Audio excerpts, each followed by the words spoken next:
Hello welcome to my YouTube channel. My name is Prateek Kumar Kashyap. Recently western Pacific Ocean में एक tropical cyclone का development हुआ जिसका नाम टाइफून रगासा रखा गया है।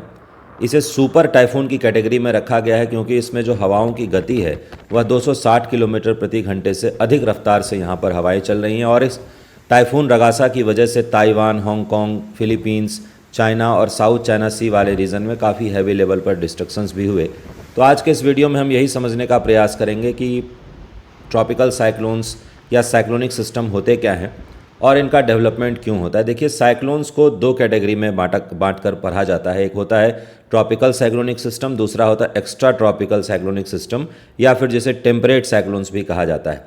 साइक्लोन्स का जो बेसिक डेफिनेशन है वह यह है, cyclic behaviour of wind is known as या इज़ कॉल्ड एज साइक्लोन। जब हवाओं में चक्रीय गति, जब हवाएं साइक्लिक बिहेवियर शो करने लग जाती हैं तो उस हवाओं की उसी साइक्लिक बिहेवियर को ही साइक्लोन्स कहा जाता है।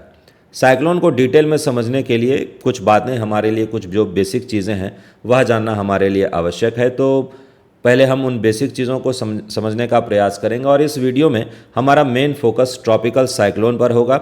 एक्स्ट्रा ट्रॉपिकल साइक्लोनिक सिस्टम या फिर टेम्परेट साइक्लोनिक सिस्टम की बात हम किसी और वीडियो में करेंगे। देखिए, वर्ल्ड के अलग अलग रीजन्स को on the basis of latitudes, अक्षांशीय विस्तार के आधार पर अलग अलग क्षेत्रों में बांटा जाता है, अलग अलग रीजन्स में बांटा गया है। जैसे नॉर्दर्न हेमिस्फीयर में, उत्तरी गोलार्ध में एक काफ़ी इंपॉर्टेंट लाइन एग्जिस्ट करती है, लैटिट्यूडनल लाइन, अक्षांशीय रेखा, जिसे ट्रॉपिक ऑफ कैंसर या कर्क रेखा कहा जाता है। वहीं सदर्न हेमिस्फीयर में, दक्षिणी गोलार्ध में भी एक इंपॉर्टेंट लाइन एग्जिस्ट करती है जिसे ट्रॉपिक ऑफ कैप्रिकॉन या मकर रेखा कहा जाता है। ट्रॉपिक ऑफ कैंसर से ट्रॉपिक ऑफ कैप्रिकॉन के बीच के क्षेत्र को ट्रॉपिकल रीजन कहा जाता है या उष्णकटिबंधीय क्षेत्र कहा जाता है। ट्रॉपिक ऑफ कैंसर से आर्कटिक सर्कल और ट्रॉपिक ऑफ कैप्रिकॉन से अंटार्कटिक सर्कल के बीच के क्षेत्र को टेम्परेट रीजन या शीत कटिबंधीय क्षेत्र कहा जाता है और आर्कटिक सर्कल से नॉर्थ पोल और अंटार्कटिक सर्कल से साउथ पोल के बीच के क्षेत्र को पोलर रीजन कहा जाता है। हमारा मेन फोकस जो इस वीडियो में रहने वाला है वो ट्रॉपिक ऑफ कैंसर से ट्रॉपिक ऑफ कैप्रिकॉन के बीच में रहने वाला है, क्योंकि हम इस वीडियो में ट्रॉपिकल साइक्लोन की ही बात करने वाले हैं। तो जो साइक्लोनिक सिस्टम ट्रॉपिकल रीजन में डेवलप होंगे उन्हें ट्रॉपिकल साइक्लोनिक सिस्टम कहा जाएगा और जो साइक्लोनिक सिस्टम टेम्परेट रीजन में डेवलप होंगे उन्हें टेम्परेट साइक्लोनिक सिस्टम कहा जाएगा, एक्स्ट्रा ट्रॉपिकल साइक्लोनिक सिस्टम या टेम्परेट साइक्लोनिक सिस्टम कहा जाएगा। तो इस आधार पर वर्ल्ड के कौन से रीजन में साइक्लोनिक सिस्टम का डेवलपमेंट हो रहा है, उस बेसिस पर साइक्लोन्स को दो हिस्सों में, दो कैटेगरीज में बांटकर पढ़ा जाता है। एक होता है ट्रॉपिकल साइक्लोन जिसे उष्णकटिबंधीय चक्रवात कहते हैं और दूसरा होता है एक्स्ट्रा ट्रॉपिकल साइक्लोन या फिर टेम्परेट साइक्लोन जिसे शीतोष्णकटिबंधीय चक्रवात भी कहा जाता है। तो साइक्लोन्स तो बेसिक डेफिनेशन हमने समझा कि cyclic behaviour of wind is known as cyclone. हवाओं की चक्रीय गति ही चक्रवात कहलाती है। लेकिन सवाल यह उठता है कि वाई जो विंड है दैट स्टार्ट्स बिहेविंग या दैट स्टार्ट्स मूविंग या that starts showing cyclic behaviour, हवाओं की चक्रीय गति क्यों स्टार्ट होती है उसको हमें समझना पड़ेगा। तो सबसे पहली बात तो विंड होता क्या है उसकी जानकारी हमारे पास होनी चाहिए। तो विंड होता है horizontally moving air is known as wind. जब हवाएं क्षैतिज रूप से ट्रैवल करती हैं, मूव करती हैं या स्थानांतरित होती हैं तो उसे ही पवन कहा जाता है। एयर होता है मिक्सचर ऑफ गैसेस, गैसेस के मिक्सचर को ही एयर कहा जाता है। तो एयर का मूवमेंट क्यों होगा? क्योंकि एयर का मूवमेंट होगा then that is known as न विंड। एयर के मूवमेंट को ही विंड कहा जाता है, हवाओं के स्थानांतरण को ही विंड कहा जाता है। तो एयर के मूवमेंट के लिए जो सबसे बेसिक रिक्वायरमेंट है वह यह है कि प्रेशर का डिफरेंस होना चाहिए, दबाव में अंतर होना चाहिए, तब जाकर के एयर एक प्लेस से दूसरे प्लेस तक मूव करेगी। एयर का मूवमेंट हमेशा हाई प्रेशर से लो प्रेशर की तरफ होता है, उच्च दबाव के क्षेत्र से निम्न दबाव के क्षेत्र की तरफ एयर का मूवमेंट होता है। उसी मूविंग एयर को ही विंड कहा जाता है। यहाँ पर एक ग्राफिकल रिप्रेजेंटेशन है आपके सामने, देखिए। जैसे कहीं पर लो प्रेशर का क्षेत्र है, लो प्रेशर का बेल्ट है, उस लो प्रेशर को फिल करने के लिए चारों ओर से हवाएं आएंगी। तो इस प्रक्रिया को, इस प्रोसेस को कन्वर्जेंस कहा जाता है, अभिसरण कहा जाता है। मतलब लो प्रेशर का एरिया कहीं पर डेवलप हुआ है तो उस लो प्रेशर के एरिया को फिल करने के लिए चारों ओर से हवाएं आती हैं। इस प्रक्रिया को, इस प्रोसेस को कन्वर्जेंस कहा जाता है। इसका अर्थ यह है कि लो प्रेशर हमेशा कन्वर्जेंस का ही काम करेगा, अभिसरण का काम करेगा। और अगर कहीं पर हाई प्रेशर का सिस्टम डेवलप हुआ है, उच्च दबाव का क्षेत्र डेवलप हुआ है, तो वहाँ से हवाएं चारों दिशाओं में फैलेगी। इस प्रक्रिया को डाइवर्जेंस कहा जाता है, अपसरण कहा जाता है। तो हाई प्रेशर हमेशा अपसरण का काम करेगा और लो प्रेशर हमेशा जो है अभिसरण का काम करेगा, कन्वर्जेंस का काम करेगा, और हाई प्रेशर डाइवर्जेंस का काम करता है। लेकिन यहाँ पर अब विंड जो है वो साइक्लिक बिहेवियर क्यों शो करेगी? हमने तो ये समझ लिया ना कि एयर का मूवमेंट ही विंड कहलाता है, और एयर का मूवमेंट क्यों हो रहा है? Due to difference in pressure. तो यहाँ पर तो हम इस ग्राफ में क्या समझ रहे हैं कि हवाएं तो स्ट्रेट ट्रैवल कर रही हैं, लेकिन साइक्लिक बिहेवियर क्यों शो करेंगी हवाएं? तो देखिए, इसके पीछे का जो मुख्य कारण है वह यह है कि जब हमारी पृथ्वी का रोटेशन होता है, घूर्णन होता है, when earth rotates then it generates a force, तब पृथ्वी के द्वारा एक फोर्स जनरेट किया जाता है, that is known as Coriolis force. उसे कॉरियोलिस फोर्स कहते हैं। और कॉरियोलिस फोर्स को जब हम समझते हैं तो कॉरियोलिस फोर्स की वजह से या पृथ्वी के रोटेशन की वजह से जो फोर्स जनरेट हो रहा है, जिसे ही कॉरियोलिस फोर्स कहा जा रहा है, उसका विंड के डायरेक्शन पर असर पड़ता है। कॉरियोलिस फोर्स की वजह से नॉर्दर्न हेमिस्फीयर में, उत्तरी गोलार्ध में जो हवाएं हैं वो अपने राइट डायरेक्शन में दाहिनी ओर मुड़ जाती हैं, डेविएट हो जाती हैं, अपने पाथ से विचलित हो जाती हैं। वहीं सदर्न हेमिस्फीयर में कॉरियोलिस फोर्स के इम्पैक्ट की वजह से हवाओं का डायरेक्शन लेफ्ट की तरफ टिल्ट हो जाता है या डेविएशन होता है। दक्षिणी गोलार्ध में हवाएं बाईं ओर मुड़ जाएगी। यहाँ पर इस चीज़ को समझिए कि कहीं पर लो प्रेशर का सिस्टम डेवलप हुआ और उस लो प्रेशर के सिस्टम को फिल करने के लिए हवाएं आ रही हैं, तो उन्हें तो स्ट्रेट पाथ में आना चाहिए था, लेकिन स्ट्रेट पाथ में ना आकर के ये कर्व्ड पाथ में ट्रैवल कर रही हैं, अपने पाथ से डेविएट हो गई हैं। और डेविएशन का कारण क्या है? Coriolis force. यहाँ पर भी समझिए आप कि यहाँ से जो डाइवर्जेंस हो रहा है, तो हवाओं को तो स्ट्रेट पाथ में ट्रैवल करना चाहिए, लेकिन हवाएं स्ट्रेट पाथ में ट्रैवल नहीं करके थोड़ा सा टिल्ट होकर के ट्रैवल कर रही हैं, क्योंकि यहाँ पर इन विंड पर कॉरियोलिस फोर्स भी एक्ट कर रहा है, जो इस विंड को लेफ्ट साइड और राइट साइड मोड़ देता है respectively in southern hemisphere and in northern hemisphere. North hemisphere में अपने राइट डायरेक्शन में और साउथ हेमिस्फीयर में अपने लेफ्ट डायरेक्शन में। तो यहाँ पर चूंकि हवाएं स्ट्रेट पाथ में नहीं आ रही हैं, ये तो मैंने आपको बस ग्राफिकल रिप्रेजेंटेशन समझाने के लिए बताया था, जिसमें हवाओं को स्ट्रेट पाथ पर ट्रैवल करता हुआ दिखाया था। हवाएं स्ट्रेट पाथ में ट्रैवल नहीं करेंगी, उनमें डेविएशन होगा due to impact of Coriolis force. तो यहाँ पर इस पॉइंट पर, इस कन्वर्जेंस के पॉइंट पर जहाँ पर हवाओं को आकर के मिलना चाहिए था, वो स्ट्रेट पाथ में नहीं आ रही हैं, वो थोड़ा सा कर्व्ड होकर आ रही हैं। तो इस पॉइंट तक ये पहुँच ही नहीं पाएंगी हवाएं, टकराएंगी नहीं, एक जगह आकर के टकरा नहीं जाएंगी हवाएं, है ना। हवाओं का जो है इस पॉइंट के चारों ओर एक साइक्लिक बिहेवियर यहाँ पर हवाएं शो करने लग जाएगी, और इसी साइक्लिक बिहेवियर को ही हम क्या कह देंगे? साइक्लोन कह देंगे। तो बेसिक जो डेफिनेशन हमने समझा कि साइक्लोन्स क्या होते हैं, साइक्लोन होते हैं cyclic behaviour of the wind is known as cyclone.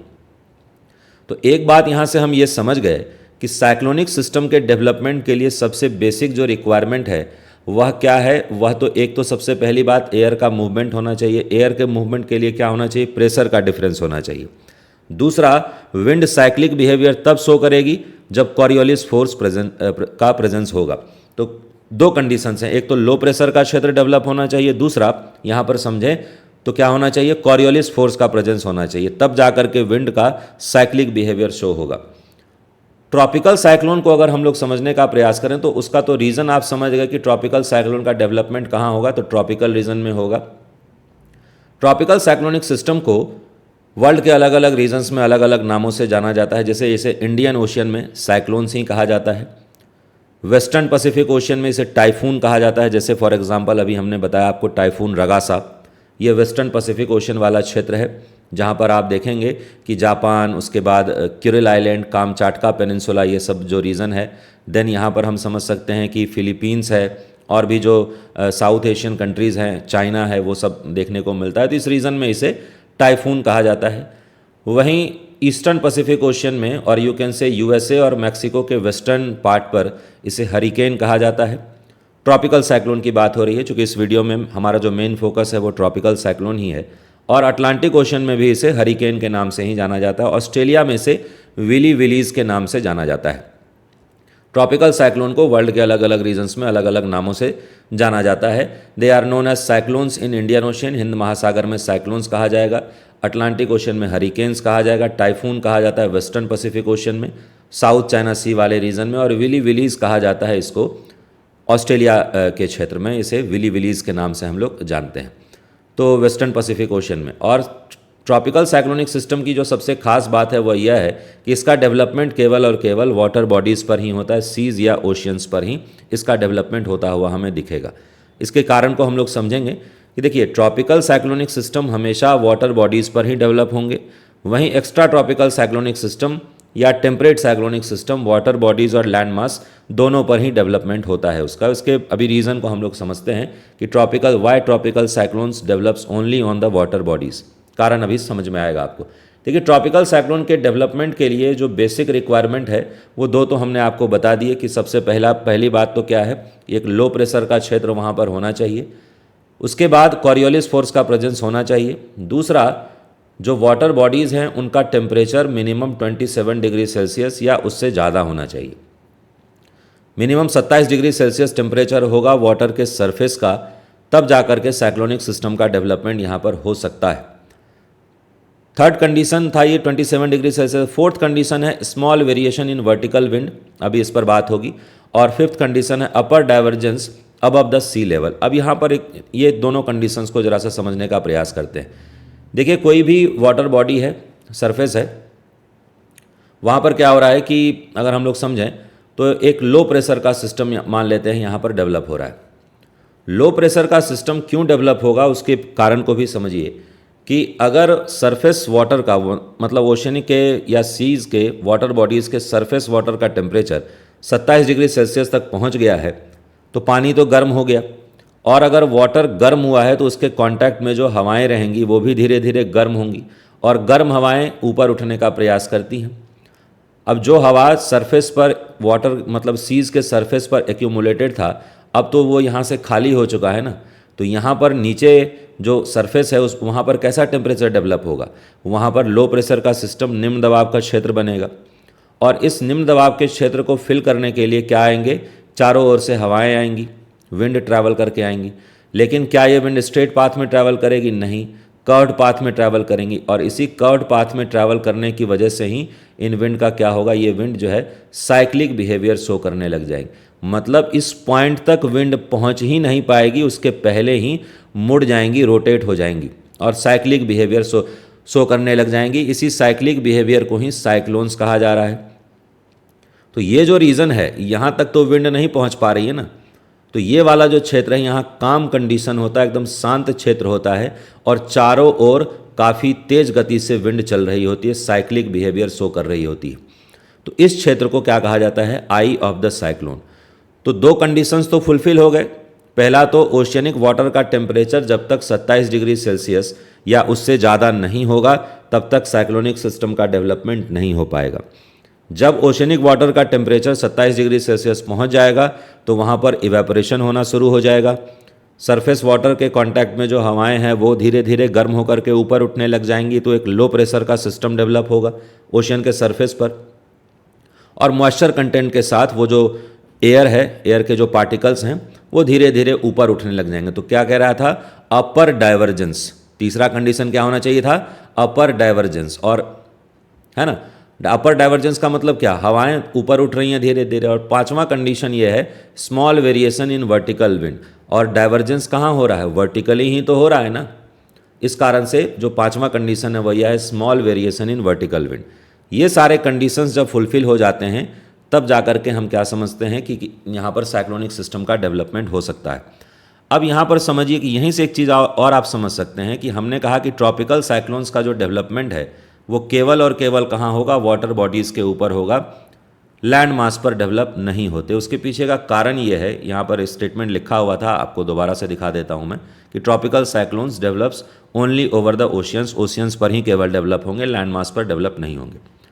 कारण को समझते हैं। देखिए होता यह है कि जैसे जैसे यहाँ से इवेपोरेशन होता है और जो एयर पार्सल है, एयर पार्सल एक छोटा क्रॉस सेक्शन की बात हो रही है, एटमॉस्फेयर के एक छोटे से क्रॉस सेक्शन की, उस एयर पार्सल में कुछ अपना ह्यूमिडिटी कैपेसिटी होगा, उसका कुछ आर्द्रता सामर्थ्य होगा और कुछ एब्सोल्यूट ह्यूमिडिटी होगा, निरपेक्ष आर्द्रता होगी कुछ। उस सारे चीज़ों को लेकर के वो धीरे धीरे ऊपर उठा, ऊपर जाने के बाद कंडेंसेशन हुआ। कंडेंसेशन होने के बाद जो यहाँ पर वाटर ड्रॉपलेट्स इवेपोरेट हुए थे दोबारा से वाटर ड्रॉपलेट्स में कन्वर्ट हो जाएंगे, तो धीरे धीरे बादलों का भी निर्माण होगा। अच्छा, यहाँ से तो हीट गेन करके ना इवेपोरेशन हुआ था, तो जब कंडेंसेशन होगा तो हीट तो रिलीज़ होगा। जब यहाँ हीट रिलीज़ होता है उस केस में यहाँ पर जो हवाएं हैं वो भी गर्म होकर के धीरे धीरे ऊपर उठने लग जाती हैं और ये जगह खाली हो जाता है। तो इस प्लेस को फिल करने के लिए नीचे से और ज़्यादा हवाएं उठेंगी मॉइस्चर कंटेंट गेन करके, और यह लो प्रेशर का जो सिस्टम है और ज़्यादा इंटेंस होता चला जाएगा।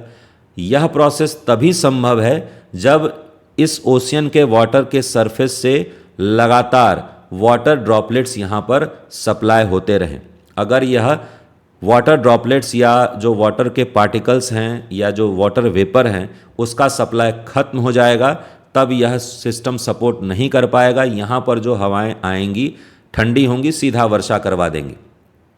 जब तक यहाँ पर वाटर ड्रॉपलेट्स का कन्वर्जन या वाटर वेपर का कन्वर्जन वाटर ड्रॉपलेट्स में होता रहेगा, एनर्जी रिलीज होती रहेगी, हीट रिलीज होता रहेगा, यहाँ से हवाएं और गर्म होकर के ऊपर उठती रहेंगी, उतने ही बड़े बड़े बादलों का निर्माण होता रहेगा। तब तक क्या होगा, नीचे से भी हवा का सप्लाई जारी रहेगा, अपर डाइवर्जेंस ऑफ एयर जारी रहेगा, और यह लो प्रेशर का सिस्टम और इंटेंस होता चला जाएगा। और हमने क्या बताया आपको कि विंड या एयर का मूवमेंट क्यों होता है, ड्यू टू प्रेशर डिफरेंस। जितना अधिक प्रेशर का डिफरेंस होगा हवाओं की गति उतनी ही तेज होती चली जाएगी और वह साइक्लोनिक सिस्टम उतना ही इंटेंस होता चला जाएगा। आपने सुना होगा कि जब ट्रॉपिकल साइक्लोन्स का डेवलपमेंट होता है तो ट्रॉपिकल साइक्लोन्स का लैंडफॉल भी होता है। जब वो ज़मीन से टकराती हैं साइक्लोनिक सिस्टम आकर के, तब वह साइक्लोनिक सिस्टम पूरी तरीके से खत्म हो जाता है, क्योंकि अब उसमें मॉइस्चर का सप्लाई उसको मिल ही नहीं रहा है। जब तक ओशियंस के ऊपर वह डेवलप हो रही थी तब तक उसको मॉइस्चर का सप्लाई मिल रहा था, साइक्लोनिक सिस्टम इंटेंस होता चला जा रहा था। लेकिन जब उसका लैंडफॉल होगा, वाटर वेपर का सप्लाई खत्म हो जाएगा, उसके बाद साइक्लोनिक सिस्टम पूरी तरीके से खत्म हो जाएगा। इसी कारण से ट्रॉपिकल साइक्लोनिक सिस्टम का डेवलपमेंट हम समझ सकते हैं कि केवल और केवल वाटर बॉडीज़ पर या ओशियंस या सीज पर होता हुआ हमें देखने को मिलता है। अभी धीरे धीरे सितंबर का महीना खत्म हो रहा, अक्टूबर के महीने में बे ऑफ बंगाल वाले रीजन में, चूँकि अब तक क्या है कि पूरा समर बीत चुका है, गर्मी का मौसम पूरा बीत चुका है, ओशनिक वाटर का टेम्परेचर 27 डिग्री सेल्सियस या उससे अधिक पहुंच चुका होगा बे ऑफ बंगाल वाले रीजन में। तो धीरे धीरे आप सुनिएगा कि अक्टूबर नवंबर के महीने में बे ऑफ बंगाल वाले रीजन में साइक्लोनिक सिस्टम का डेवलपमेंट होगा। अच्छा, आज के समय में साइक्लोनिक सिस्टम बहुत ज़्यादा इंटेंस होते चले जा रहे हैं, विंड का स्पीड बहुत ज़्यादा बढ़ता चला जा रहा है, क्योंकि मिनिमम रिक्वायरमेंट तो क्या है, 27 डिग्री सेल्सियस वाटर का सरफेस का जो टेम्परेचर है वह होना चाहिए। लेकिन एवरेज टेम्परेचर अब बे ऑफ बंगाल का मॉडर्न टाइम्स में या पिछले 10 सालों में 30 डिग्री या 31 डिग्री सेल्सियस तक पहुंच जाता है, जिस कारण से यह जो लो प्रेशर है या जिसे डिप्रेशन भी कहा जाता है वह ज़्यादा इंटेंस होता चला जाता है। और जितना अधिक लो प्रेशर का सिस्टम डेवलप होगा, जितना अधिक इवेपोरेशन होता चला जाएगा, उतनी ही तेज़ गति से हवाएं भी चलेंगी, क्योंकि एयर का मूवमेंट या जो विंड है वह किस बात पर निर्भर करता है कि प्रेशर का डिफरेंस कितना है। हाई प्रेशर से लो प्रेशर की तरफ हमेशा हवाओं का मूवमेंट होता है। तो यह था ट्रॉपिकल साइक्लोन। ट्रॉपिकल साइक्लोन्स के डेवलपमेंट के लिए एक और हमने कुछ कंडीशंस की बात की थी, अभी हमने बताया था आपको कि लो प्रेशर का सिस्टम होना चाहिए, कॉरियोलिस फोर्स होना चाहिए। देखिए, कॉरियोलिस फोर्स की जब हम बात करते हैं तो कॉरियोलिस फोर्स इक्वेटर के आसपास नेग्लिजिबल होता है, लगभग जीरो ही होता है, और पोल्स के तरफ बढ़ता चला जाता है। इस कारण से आपने कभी नहीं सुना होगा कि इक्वेटोरियल रीजन में कभी साइक्लोनिक सिस्टम का डेवलपमेंट हुआ। इक्वेटर के बियॉन्ड ही, इक्वेटर से थोड़ा दूर ही ट्रॉपिक ऑफ कैंसर और ट्रॉपिक ऑफ कैप्रिकॉन वाले रीजन के आसपास, हालांकि साउथ हेमिस्फीयर में भी उतने ज़्यादा साइक्लोनिक सिस्टम डेवलप नहीं होते। ज़्यादातर जो ट्रॉपिकल साइक्लोनिक सिस्टम है वो नॉर्थ हेमिस्फीयर में ही डेवलप होते हुए हमें दिखते हैं। कारण यह है कि साउथ हेमिस्फीयर में चूँकि लैंड मास कम है, वाटर बॉडी ज़्यादा है, पानी का जो स्पेसिफिक हीट होता है, विशिष्ट ऊष्मा होती है, वह लैंड मास की तुलना में ज़्यादा होता है। आप कहेंगे कि विशिष्ट ऊष्मा क्या होती है, स्पेसिफिक हीट क्या होता है? देखिए, किसी भी सब्सटेंस के टेम्परेचर को 1 डिग्री सेल्सियस से बढ़ाने के लिए जितना हीट रिक्वायर्ड होता है उसे ही स्पेसिफिक हीट कहा जाता है। तो चूँकि नॉर्थ हेमिस्फीयर में लैंड मास ज़्यादा है, वाटर बॉडीज़ लैंड मास के कांटेक्ट में ज़्यादा हैं, इस कारण से सरफेस वाटर का जो टेम्परेचर है ओशियंस का या सीज़ का वो ज़्यादा बढ़ जाता है। लेकिन साउथ हेमिस्फीयर में क्या है ना कि लैंड मास की कमी है, ज़्यादातर ओशियंस ही ओशियंस हैं, तो साउथ हेमिस्फीयर में सरफेस वाटर का टेम्परेचर उतना ज़्यादा इंक्रीज़ नहीं होता, तो साइक्लोनिक सिस्टम भी साउथ हेमिस्फीयर में कम देखने को मिलते हैं as compare to the north hemisphere. Equator के पास तो एकदम नेग्लिजिबल ही साइक्लोनिक सिस्टम डेवलप होगा। अगर कोई साइक्लोनिक सिस्टम इक्वेटर के आसपास डेवलप हुआ भी है, होता भी है, तो वो कर्व होकर के धीरे धीरे इधर नॉर्थ की तरफ मूव करेगा, क्योंकि कॉरियोलिस फोर्स, हमने कहा नॉर्थ हेमिस्फीयर में कॉरियोलिस फोर्स विंड को किस डायरेक्शन में लेकर के जाएगी, राइट डायरेक्शन में, तो उसका भी टिल्टेशन राइट की तरफ होगा। आपने सुना होगा कि कोई साइक्लोनिक सिस्टम डेवलप हुआ बे ऑफ बंगाल में, तमिलनाडु से थोड़ी दूर पर, लेकिन उसका जो लैंडफॉल है वो आकर के होता है आंध्र प्रदेश या उड़ीसा वाले रीजन में, तमिलनाडु के कोस्ट से नहीं टकराती है वो। कारण यह है कि तमिलनाडु थोड़ा सा इक्वेटर के नज़दीक है, कॉरियोलिस फोर्स वहाँ पर उतना इफेक्टिव नहीं है, इस कारण से साइक्लोनिक सिस्टम का रिकर्विंग हो जाता है, वो कर्व हो जाती है राइट डायरेक्शन में। तो ट्रॉपिकल साइक्लोनिक सिस्टम, जिसे अलग अलग क्षेत्रों में अलग अलग नामों से जाना जाता है, हमने बताया आपको कि इसे इंडियन ओशन में साइक्लोन्स ही कहते हैं, वेस्टर्न पैसिफिक ओशन में इसे टाइफून कहा जाता है, ऑस्ट्रेलिया के आसपास इसे विली विलीज के नाम से जानते हैं, ईस्टर्न पैसिफिक ओशन में हरिकेन कहा जाता है, अटलांटिक ओशन में भी इसे हरिकेन के नाम से ही जाना जाता है। तो टाइफून रगासा ने या टाइफून रगासा जिसका डेवलपमेंट अभी वेस्टर्न पैसिफिक ओशन वाले रीजन में हुआ, वह एक ट्रॉपिकल साइक्लोन ही है। तो हमने आज के वीडियो में यही समझने का प्रयास किया कि साइक्लोनिक सिस्टम का डेवलपमेंट किस प्रकार से होता है और क्या क्या कंडीशंस उसके लिए आवश्यक हैं। आज के वीडियो में तो हालांकि हमने केवल ट्रॉपिकल साइक्लोन को ही डिस्कस किया है, उष्णकटिबंधीय चक्रवात को ही डिस्कस किया है। नेक्स्ट किसी वीडियो में एक्स्ट्रा ट्रॉपिकल साइक्लोन या टेम्परेट साइक्लोन को भी डिटेल में या उस पर भी हम लोग डिटेल में बात कर लेंगे। अगर यह वीडियो अच्छा लगा हो तो कमेंट करके ज़रूर बताइएगा, वीडियो को लाइक भी ज़रूर कीजिएगा और इसी प्रकार के इन्फॉर्मेटिव वीडियोज़ के लिए आप चैनल को सब्सक्राइब भी कर सकते हैं।